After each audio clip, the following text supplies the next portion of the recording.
Take two. Welcome everyone. I had milkshake in my beard. Russ of the West End Network. Hope you're all well. On location from sunny Southend.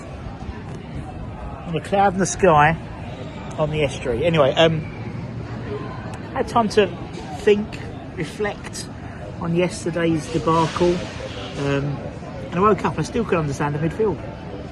I still couldn't understand the desire to put Rodriguez on instead of Potts, particularly as Freddie had played all pre-season that role. Why then change it when it matters? It doesn't make no sense at all to me. It makes no sense. But it's not just yesterday, it's the last 8 weeks, so like 3 months. I mean, if you asked every West Ham fan at the end of May what we need to do in the summer, I guarantee 99.9% of people would have said first things first, midfield. And yet that's the only thing we haven't really spent any money on, which makes absolutely no sense at all. And the trouble is there's so many false stories and social media fills the vacuum of the truth, isn't it? I mean, even yesterday, you know, minutes after the game, on Twitter there was this tweet came out from a supposed journalist saying how police were called to the away changing room after the game. And then I think someone tagged me, they did a reverse search on the picture and it was some random bloke's LinkedIn profile, it had nothing to do with it. And that's true, because there's no communication, there's no transparency, the void gets filled with noise that, as I said, you know, we're just as guilty of it. I mean, we cover we report on every transfer rumour. You know, we're over 200 players we've been linked with. Now, we are no way, Jose, have had any contact with 200 players this transfer window. Maybe a tenth across all the different positions. 5%, maybe. And the trouble is, because there's no transparency, it actually compels it even more. So say, Tyler Morton, for example. Say we're interested in Tyler Morton, genuinely, and we didn't get him.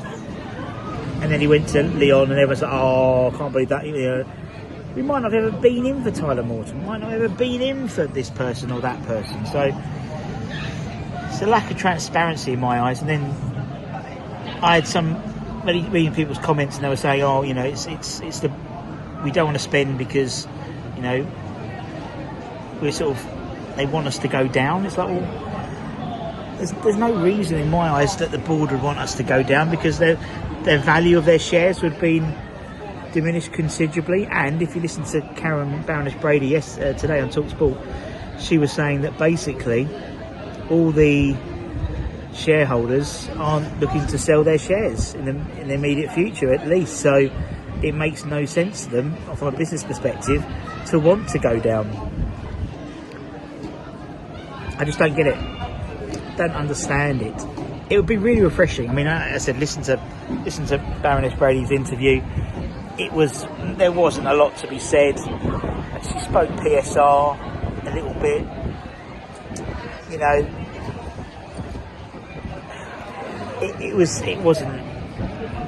I was a bit surprised, considering there was 2 journalists there interviewing her, 2 very respected journalists, that we didn't really get the questions answered that we wanted to answered. And that lack of transparency, that's what compels people to get more and more angry, because there's no source of truth, genuine source of truth. And the truth that does get announced is what they want to be announced in terms of via Sean or X or anyone else. You know, that's the information they get fed, is the information that the club want them to, you know, be fed with. And it doesn't help matters, does it, at all?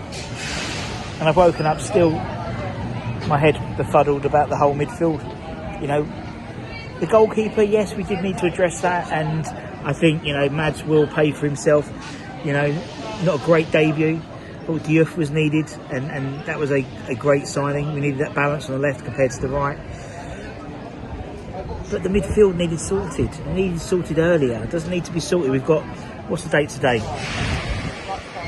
17th. We've got less than 2 weeks of transfer window open, and we're still sitting there pondering about trying to get a midfielder through their door. Now, what would have been, in my eyes, even if the club had gone out and go, right, look, because at the moment it looks like we're not doing nothing. if there was transparency to say, look, we've gone out and tried, we've put bids in for, they don't have to say their names maybe, but there's been like genuine bids for They don't want to, these guys don't want to come to us because of European, and people say, oh, they're trying to hide face in terms of embarrassment. Yesterday was embarrassing already. We were already embarrassing in terms of how we dealt, you know, with the whole Victor situation, in terms of getting turned over 3-0 by a newly promoted side. The embarrassment levels are over there.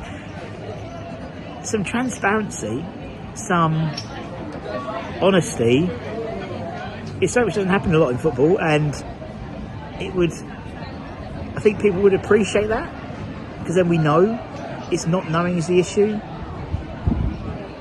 That's the issue for me. If it, you know, I mean, you see, as I said, we've been linked to over 200 players, and you see how every day another one's gone from that list. And I try and keep up with the list as much as possible, but it's more and more greying out players by the day. I just don't get it. I just don't understand it. And I want to understand it. I want to, you know, I want to know. I always try and see if there's a path. I always try and figure out a path, figure out a way which we can, some sort of narrative. So at least we can say, okay, well, I can see why doing this, you know, but I can't see it. I just don't understand. It's not like the likes of Potter. I mean, the only thing I can think of is a reluctance.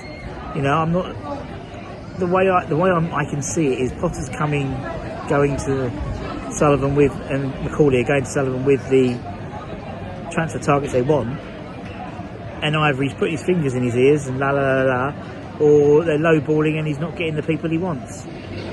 But who does that benefit? It doesn't benefit anyone. We know there's about 30 million quid to spend, roughly-ish, based on, actually it's not that now, is it? About 20 million quid-ish. They've got the new stuff through from Barclays. They put the extra credit, 145, or whatever it was, credit facility on. A, why are they doing that? And B, does it mean a late flow in the transfer market? I don't think it does, personally.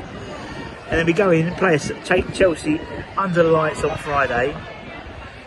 And that's the issue with Rodriguez. If it clearly didn't work, and then he then decides, okay, well on Friday we'll put Freddie Potts, and then Freddie makes his Premier League debut against Chelsea under the lights. Talk about pressure,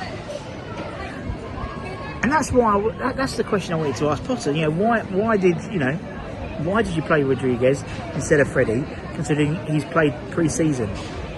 If he gave me an answer, but no one asked him the questions.